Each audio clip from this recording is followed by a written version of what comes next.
everyone. My name is Kirk Bachman, and welcome back to The Ultimate Dish.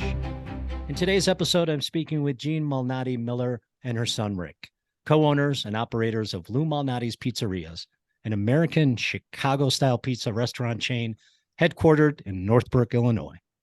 Founded in 1971 by Lou Malnati, the son of Rudy Malnati, a man who was instrumental in developing the recipe for Chicago-style pizza. Malnati's Pizzerias have become one of Chicago's best-known pizza chains. Although he passed away in 1978, Lou Malnati left a legacy that is thriving today, thanks to his wife and both of his sons, carrying on the business through hardship and keeping his vision alive. So join me today as I chat with Rick and Jean about how they have not only kept the family business going, but have grown it to an even bigger brand that I know their father would be proud of. And good morning. How are you? Morning, Kirk. How are you? Good morning. So great. So great. Like I said earlier, I think this is the highlight of my year. This is going to be You had a very, very shallow year as far as memory. Yeah. You got to pick up your life a little bit. I know. I need to step it up a little bit, but it's a Windy City story, right? It's a Chicago story. And, before I even ask any questions, do you each have a favorite pizza on the menu and do you eat pizza every day anymore or no?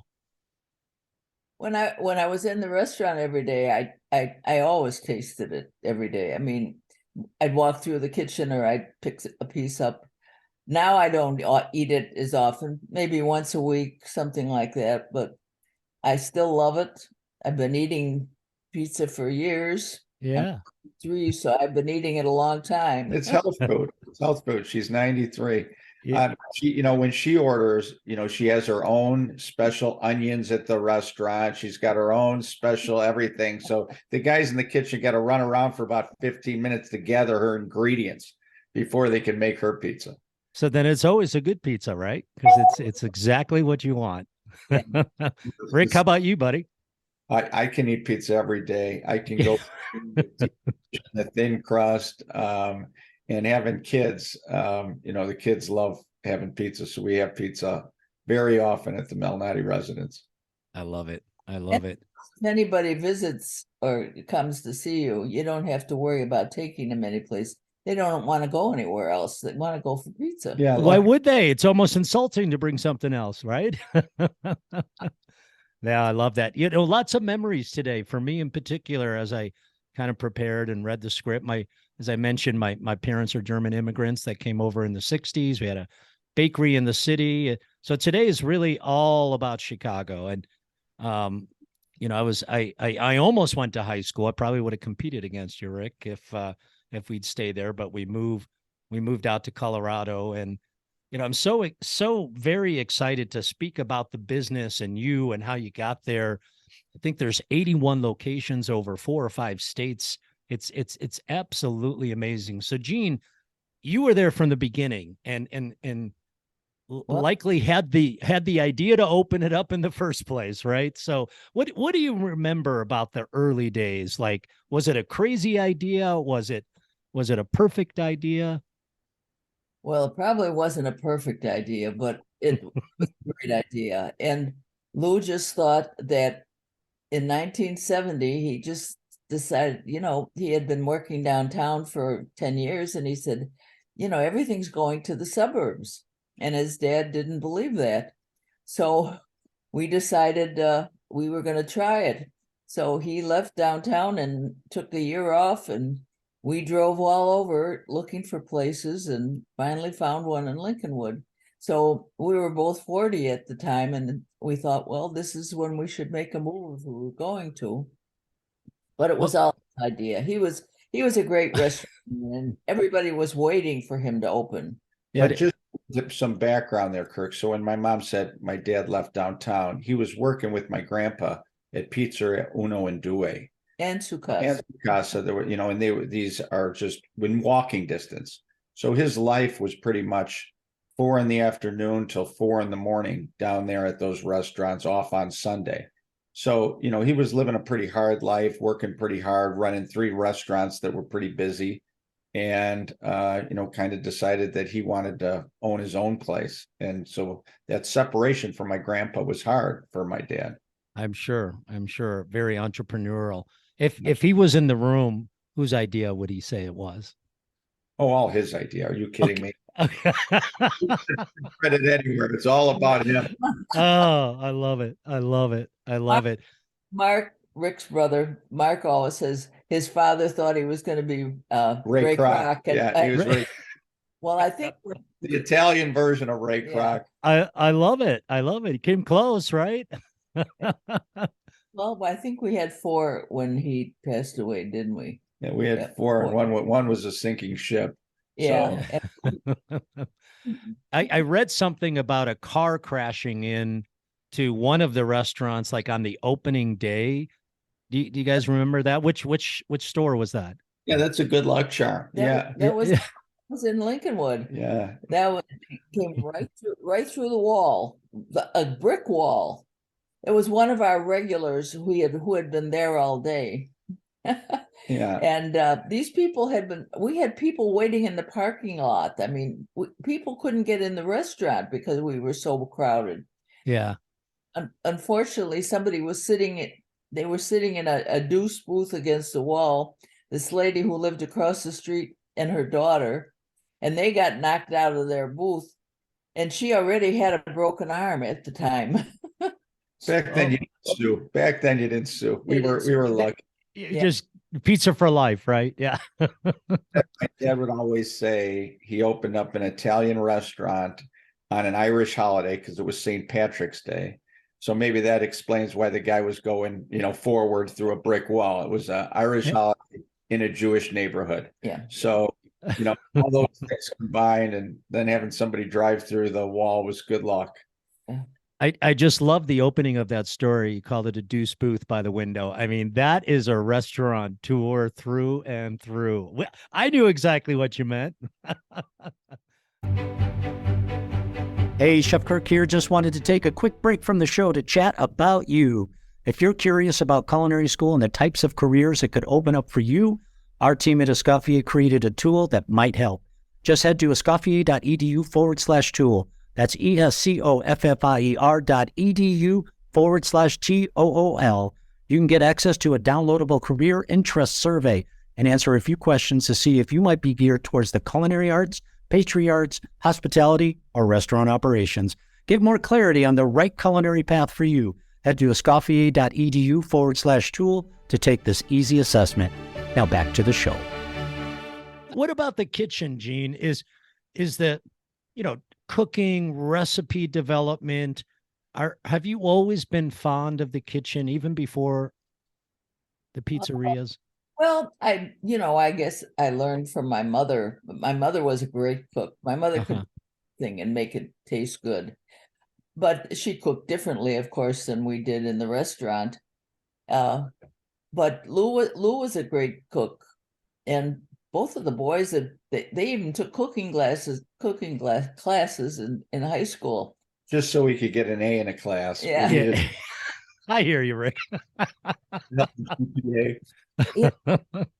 Involved in the restaurant business until we opened in Lincolnwood. I was never involved when he was working downtown. So from the day one, all of a sudden I was carrying pizzas, dropping a lot of them. And I mean, I was doing everything. So I became involved. So whoever didn't show up, that's whose place I took. You jumped in. Steam table. I did everything. I made pizzas. I never worked the ovens though. Everybody else has got burns on their arms from working the ovens. I'm the only one that doesn't. But you I was bartender. I was waitress. I was busboy. I did everything. Yeah, it was a real family affair back then. I don't think my brother or myself went to school on time once that year when we opened up, because there was just all hands on deck, and we were young at the time. But my mom jumped in, full steam ahead too with my dad. And my dad was a gourmet cook. I think his dream was always kind of he wanted to open up a restaurant where he decided the menu for that day, and you came in and you ate what he cooked. He was making pizzas and making great pizzas, but he had other ideas as well of, what to do. And we have, I think there's menu cards of how he'd write the recipes down, and then he'd draw them out. He was pretty artistic too. He'd draw out how he wanted the plate to look, and pretty detailed. I love that, because that today is incredibly popular, right? That the menu changes every single day. Do either of you remember how important quality ingredients were back then and still today? Yeah. In fact, the people that my dad did business with, the people that he bought sausage from and cheese from and tomatoes from, are people that we still do business with today. So it's just a next generation. And pretty soon it's going to be another generation. But it's amazing that these relationships have kept that long. And I think it's a credit to my mother and my father for just how loyal they were. And as our business grew, those people's business grew as well. So it was great. Sure. I love those stories. Go ahead, Gene. Were very loyal to us. I mean, they opened and they knew we were opening on a shoestring. Yeah. And I mean, they did whatever they could to help us. And I mean, if we ran out of something on a Sunday, all we had to do was call them and they would come and bring it for us. I mean, that's what a great relationship we had. We had a produce man who lived down the street from us, and he would bring us produce on Sunday, because we didn't know how much we were going to be serving. And so we couldn't order like he did downtown. And so all of a sudden you have these people that are there. And I mean, we had big crowds. Yeah. Well, and to add to that story a little bit, when my mom says that we didn't know how much stuff we were going to go through, we open up March 17th, and it's about 6 or 7 months later on a Sunday. My dad's picture is on the front of the Chicago Tribune, voted the #1 pizza in Chicago. And from that day on, it was just bedlam over there. And we were not prepared at all for that. Yeah. Well, I'm sure you had stories like that from being in the bakery business. Yeah. Well, I could remember those days, and my mom still talks about, when church got out, and it was a long time ago, but she recalls one of the best days was, generating about $2,000 in sales, and she was out of everything by 11:30 because the church crowd came. Yeah, and then you stand there and you don't know what to do, right? So, no, I love that story, and I just wanted to relate to that a little bit. It's funny how history sort of repeats itself, because we are at least experiencing it here in Colorado, where vendors, we call them farmers out here, are really connected with the restaurants, right? And they're making themselves available, and they're providing fresh products as much as they possibly can, right? I love to see that. Even my students here, if they see a delivery truck in the parking lot, they start asking questions. Like, I thought our carrots came from the farm. Even in February, they're right. They want the farmer to walk in. But no, I just love the way society is going again. Gene, I want to stay a little bit on, how you built this celebrated pizza brand. You and Lou and the boys and the family over time. What do you think, so many years later, were some of the differentiating factors, and why, like in 7 months, Malnati's Pizza gets to the cover of the Chicago Tribune? Why were you able to thrive so well? Obviously, it was really tasty. Was it customer service? Was it Lou? Was it personality? A combination of all of that? Yeah, it was a combination. He was a great restaurant man. He had great. He just knew what to do, and it was like his stage, really. He was an actor, and he walked in, and that's when he was on the stage, and people loved him. I love that. Came in to see Lou and get a hug from him, or a kiss from him, or have a drink with him. But a lot of people for a drink with him. Yeah, that's a good way to go. But it was a lot of hard work too. And really, now Mark and Rick were both in high school. Well, no, you weren't in high school. Yeah, you weren't in high school yet. But they came in and they were bussing, they were answering telephones. I mean, we had friends of ours. One of my friends, she'd come in after working all day. she was working as the cashier for us. I mean, we just couldn't get enough people to be there to take care of everybody. And he just had this innate sense of the right thing to do. And of course, we had a great product, and we've never changed it. And we make it with love, and we make it with the same products that we started with.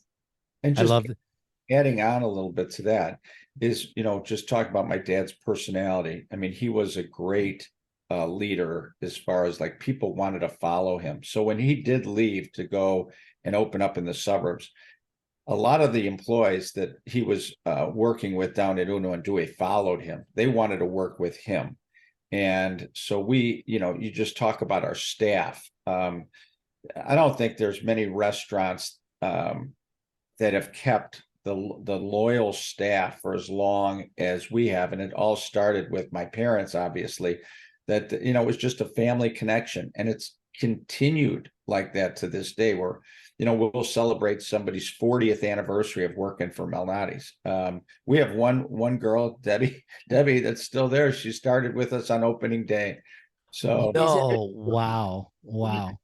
yeah, she's about 120 now. Yeah. It's funny though, because people, I always say, people don't leave businesses or jobs, they leave their boss, or they stay for their boss. So that's a true testimony to the culture that you and Lou developed early on, right? That's for sure. Well, we say that people have to have Malnati's DNA. It helps.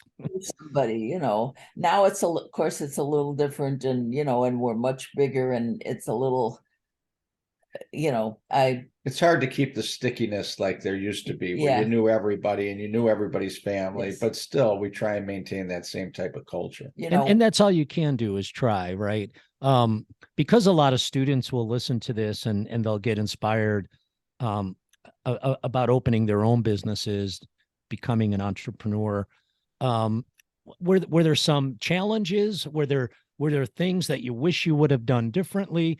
I mean, aside from the car driving through, that's tough, right? Through the deuce booth. But I mean, I imagine, was staffing an issue back then ever, or?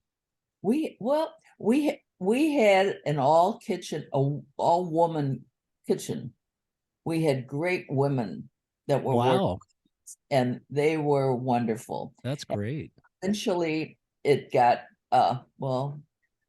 we started but more Hispanic guys in the kitchen.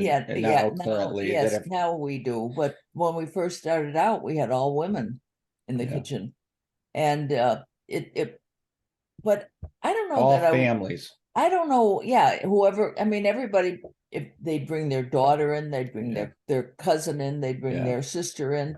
And so we had a pretty cohesive unit. But I don't know that we would have done anything differently.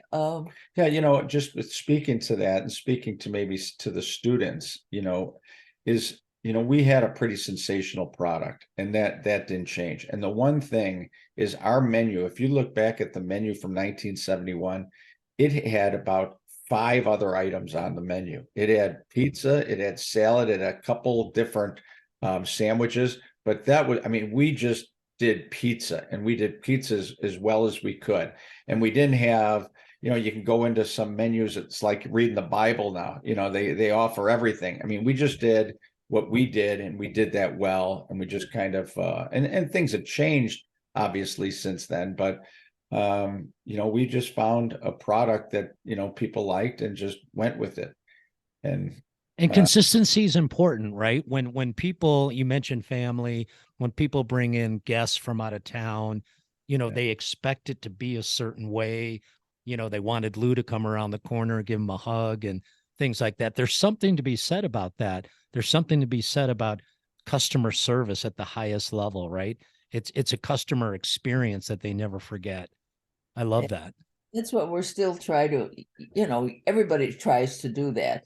Yeah. It's maybe a little harder these days to do that. Well, and now, first impression, you only get one chance to make a first impression. And most of the time back in the, it was usually, a high school kid on the phone. they'd call in and either order pizza to go or make a reservation or something like that, or the person greeting them at the front door. Well, now that's kind of switched to, it's an electronic, you got to have a nice website, right? You got to, yeah. that one thing that, we were always conscious of too, is just first impressions, and then when you leave a place, because a good server can take care of an average meal, but the opposite's not true. If you get a bad server and you get a above average meal, they can ruin it for you. So Yeah. Oh, well said. Yeah. service is, is Yeah. so vital to what we do.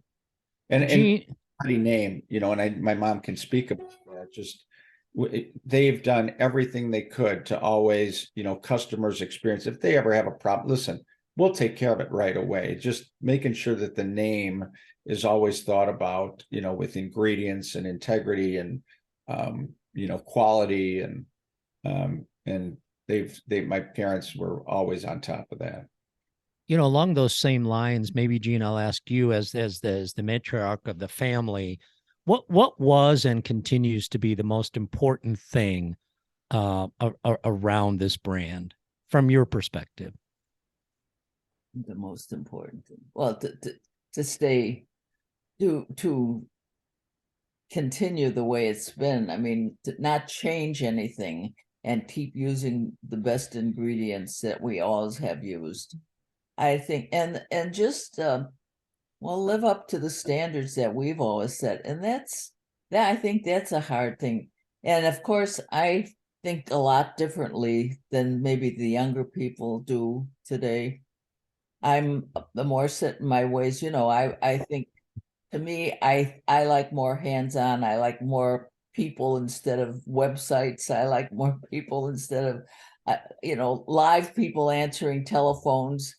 But and I really think that's important. And I think I always felt my son's names, that's their father's name, and that's going to be their name for the rest of their life. And and we always wanted to be proud of that name. And we strive to make Lou proud at the same time. Yeah, Kirk, you can appreciate this being in a bakery business, is the ovens that we use in the back are bread baking ovens. And if you go to a kitchen, so if you went into Lincolnwood originally in 1971, there'd be 2 ovens with 4 decks. Now you go into Lincolnwood and there's 7 ovens with 4 decks, but it's the exact same oven that we started with. Yeah. And when my mom talked about like burning her arms, is our guys have to be trained, because you start the pizza in one oven and then you actually move it to an oven that kind of dries out the ingredients a little bit. So we cook the dough and the crust and get that cooked, and then we move it. And so, you're not going to get a pizza at Malnati's in 15 minutes. I mean, it takes about 3 or 4 minutes to make, and then it's going to take about 25 minutes to cook. So, we've never, my mom talks about, like, we're not changing, we have completely stayed true and loyal to that process. And sometimes, the competition is all about time. We're not about time, we're about quality. So if you're going to order from us, you're going to wait. And we haven't moved from that ever. We've tried to do a better job preparing, and just have things ready to go and have things right in front of people and have our processes better. But as far as everything goes about making the pizza and cooking the pizza, it's been the same since 1971. Such a great message, beautifully said. Appreciate that. And for young culinary professionals, that's the kind of message they should hear. It's about integrity, it's about consistency, longevity. And I'm with you, Gene. I even though we're on Zoom right now doing a podcast, I'd much prefer to be in your living room with you right now. Hey, Rick, I want to just jump in. I would be remiss if I didn't. You wore number 21, right? I wore 21 in college because, the number that I wore in high school, a kid that came after me, they promised him he could wear the number. So then he was tell me to take the second choice. But then 21 has become the family number with my kids as well. Oh, I love it. I wasn't you, but I wore 21 in high school as well. And I'm always looking for those little nuggets like that. And So you were a basketball star. Not a star. Um, I played at basketball. You got listen, you're on the internet, buddy. Bradley University. You were yes, a star. You were a star in high school. You can see Gene lighting up with that. And then you yes. were a coach, giving back, and your older brother Mark he was already working in the business, and and how important. I'd love for you to speak a little bit about your love for basketball and if you're still connected to the game. But how important was it to you and your brother to not only help your mom, but to live the legacy that your dad established for you? Yeah, well, we were a close-knit family. It was just me and my brother and my parents. And my dad, when I was a freshman in high school, my dad actually got sick with cancer. And then my senior year, at this time of the year, right now, in fact, it was 45 years ago this last week that he passed away. So he has not seen, what happened. Most of everything that's happened after he passed away, which is a great nod and a great thanks to my brother, who is 4 years older than me. And he, like my dad, was a great leader. And my brother's been, the main cog in Malnati's growing like it has, because that he was going to go in the restaurant business and work with my dad. He was fine with that. That was not the path that I would have chosen. I did choose that after my dad passed away, just because out of necessity. I got out of college, and um, being a basketball player, I didn't go to class much, so I needed something to do. I needed a job. Thank God my mother and brother hired me. But yeah, uh, it's my brother is the guy that's really put his his handprint on the business, and it's been his vision to kind of grow it. So I was working in the restaurant for 15 years after college. And as you said, I played basketball and I love basketball, and then when you play Division I basketball, sometimes you can lose the love. It becomes more of a job than it does, like the fun gets taken out. There's just a lot of pressure and stuff. So I kind of felt that my last couple of years in college, and I kind of couldn't wait for it to end. I wasn't looking to use my career.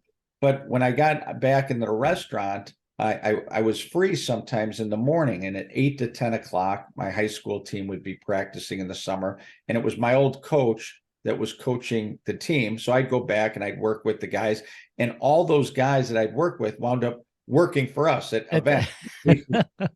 So it was a recruiting place, right? We could these athletes, they needed a job. They were working on their games and they needed a job, and they were hard workers. So it was great.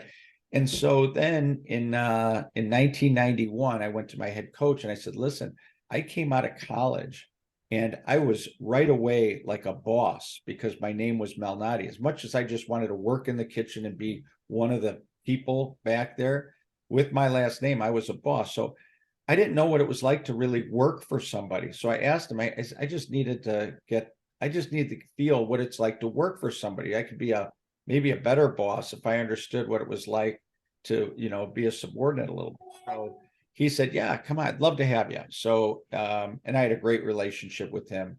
And I actually was able to work at Malnati's and be an assistant coach for 5 years. And then the head coaching job came up at the school. And the athletic director, who was the football coach when I was playing, said, hey, would you consider being the next head basketball coach? I said, yo, as long as I can stay at Malnati's, yeah, I'll do that.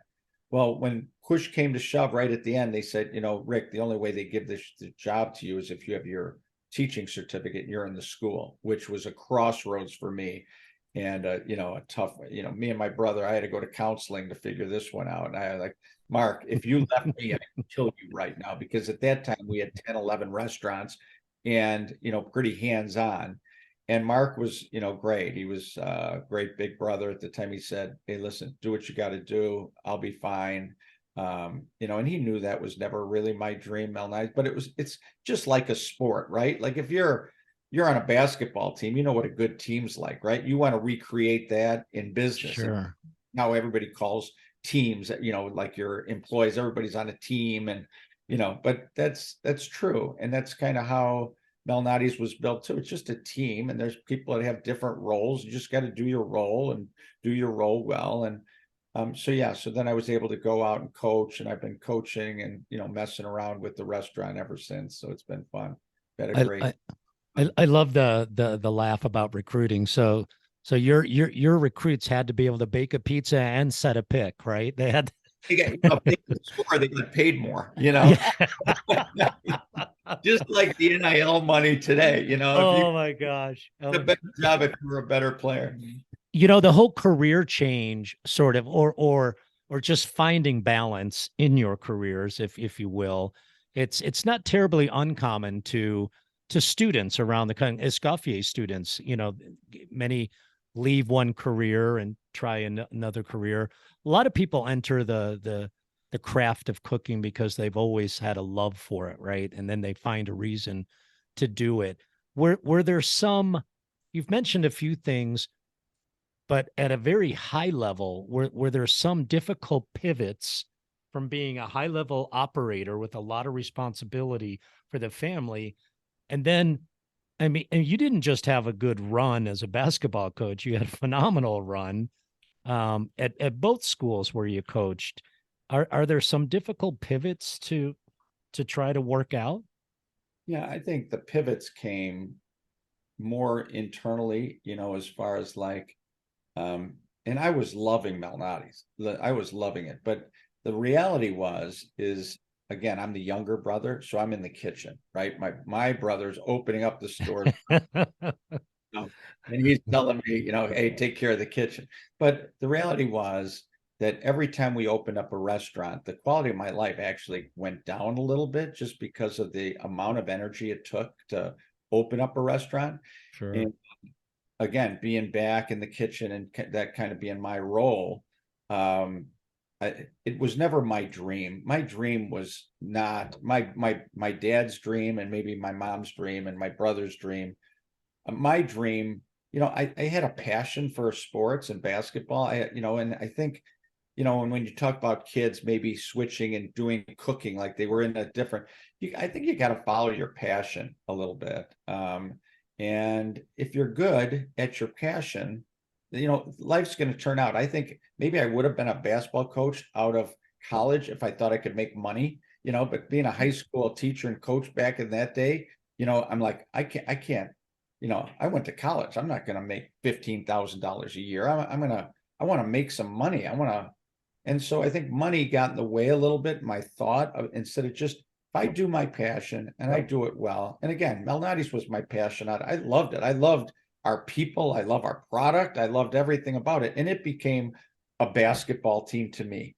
Just like, when I did pivot, the pivot was leaving my brother and my mother, like leaving was the hard part. Like, and they told me, do what you got to do, live your life. So it's been great. No, I love that. Thanks for that share. Go ahead, Gene.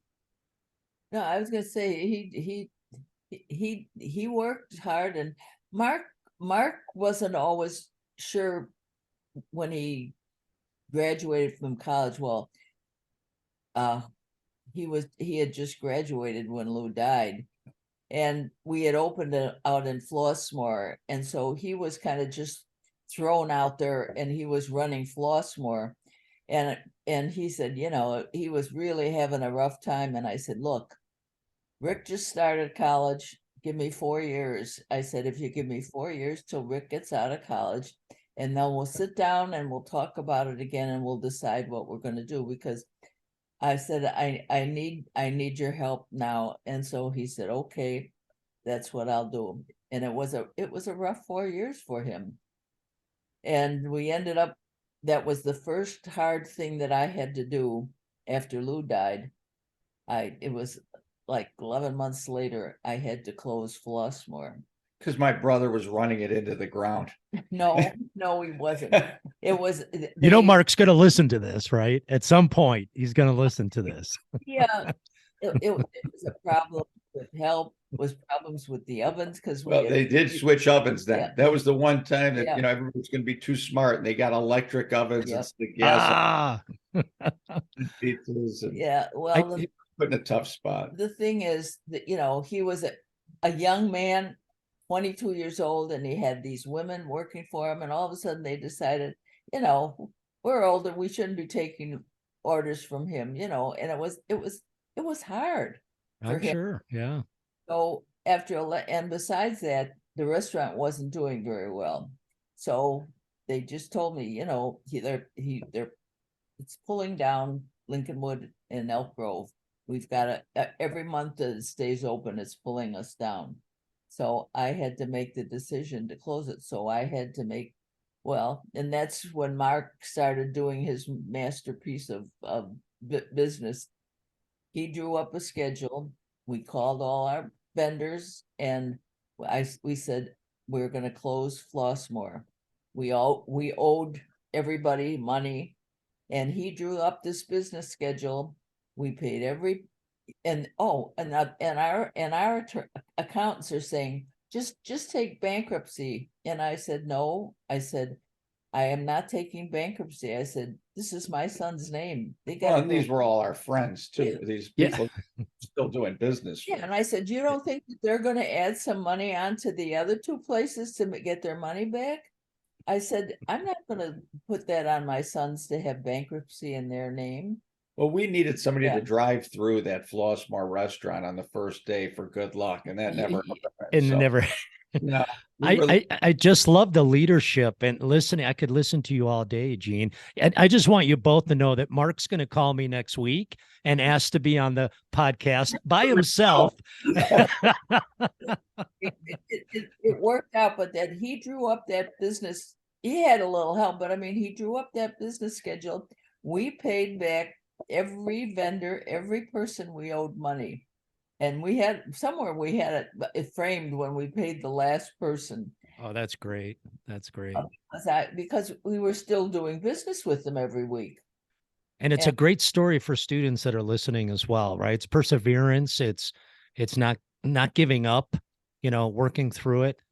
Yeah, okay. That's not the only mistake we made, Flossmoor. I mean, as we were growing, we had opened up a pizza by the slice store. We were doing so well at all these events in the city, Chicago Fest, Taste of Chicago. It was like condominiumizing our pizza, right? We're taking our pizza, cutting it in 4 slices and being able to sell it for more than we sold a whole pizza for. So we said, hey, let's open up a slice shop in the middle of the city. So we opened up a pizza by the slice shop, and we were jam busy from 11:30 to 12:30 and then dead. And it was like, oh man, maybe this now what?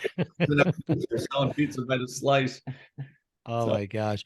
You know, Gene, I wanted to I've read a lot about how involved you've always been with charities and giving back to the community. And I believe ultimately honoring Lou through cancer research, which has raised millions to date. I'd love for you to speak a little bit about how important giving back, not only giving back to the community, but giving back in Lou's name is to you.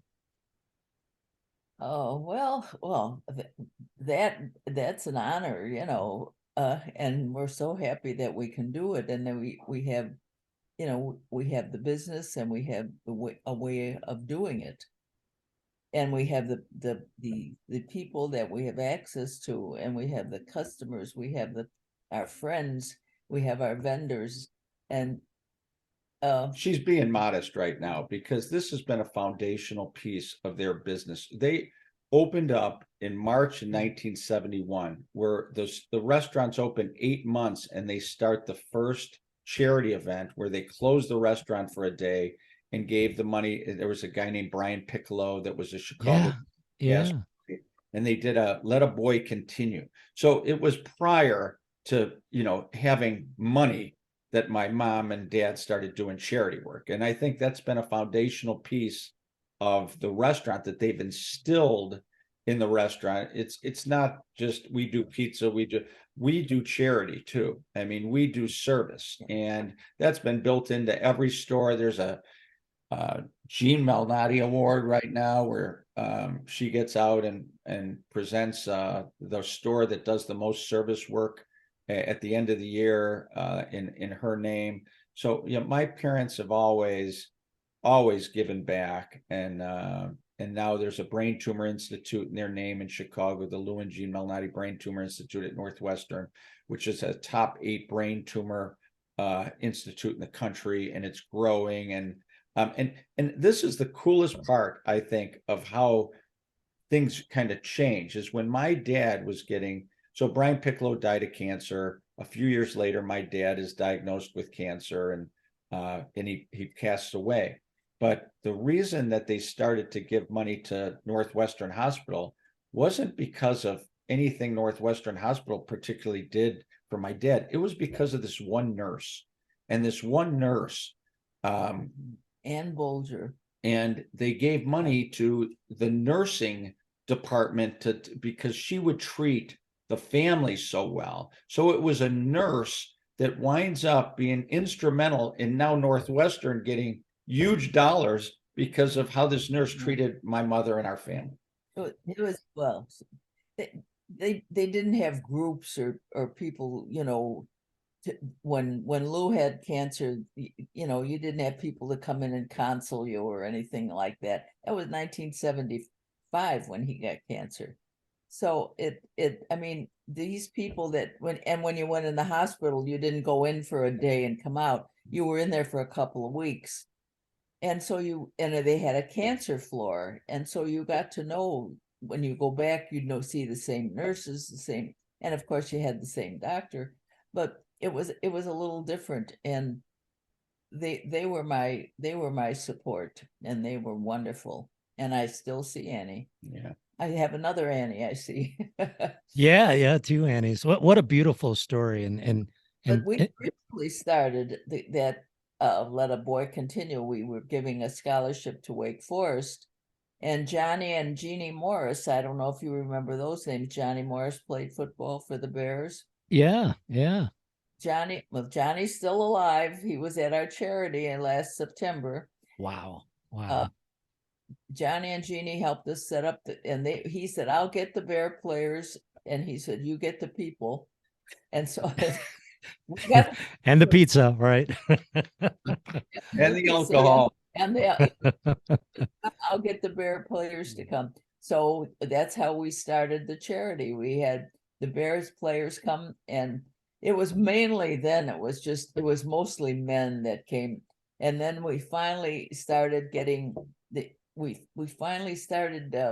getting more women when the Bears' wives, that when I talked to them, they said, you know, have it on a Monday night, and have it because they're off, and then they'll bring their families, and they'll come because it's the only night they're off.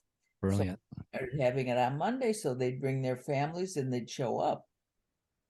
So and then when Lou got cancer, then we added Brian Piccolo and Lou Malnati Cancer Night, you know.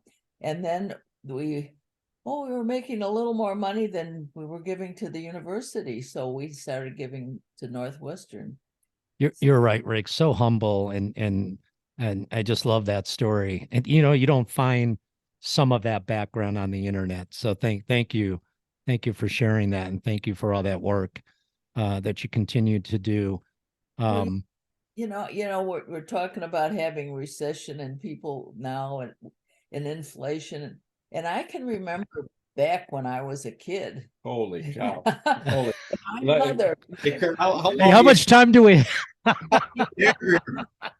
No, I remember my mother. And they used to call them beggars. These men would come around, and they'd come to the back door, and they would ask you for food or for money. And my mother, we didn't have any money, but I mean, she would never give money, but she would never let them go without feeding them. She would feed them. And I used to accuse her later on. I'd say to her, they must have something painted on the outside of the building, because we get an awful lot of those people. Word of mouth. No matter what it was a good restaurant. Yeah. What she had in the house. I mean, and I remember my mother and dad giving, and I think, and Lou was, born in Italy. And so when he came over, he was 17, and he had a rough life. He was there during the war. Mm-hmm. So he he felt like he was giving back too, I guess. I love it. It's what he wanted to do.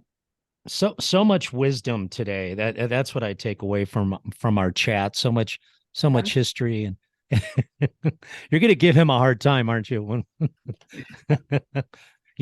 Before I let you go, and thank you so much for spending the time, and feel free to have Mark call me.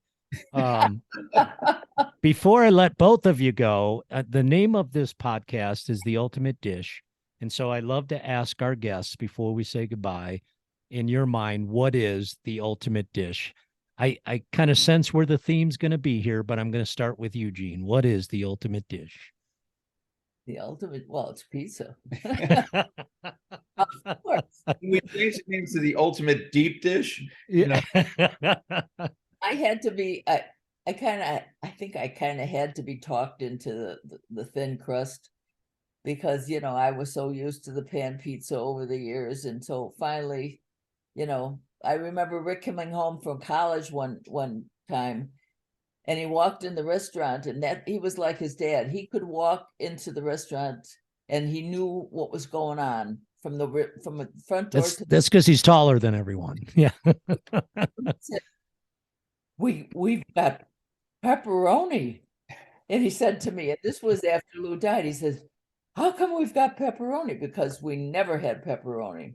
Yeah. I said, we don't have pepperoni because I like it. I says, we have it because the people are asking for it. And if they're going to go someplace else to get pepperoni, we might as well have it.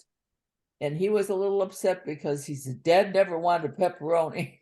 No pepperoni. But So the ultimate dish is not pepperoni, not pepperoni.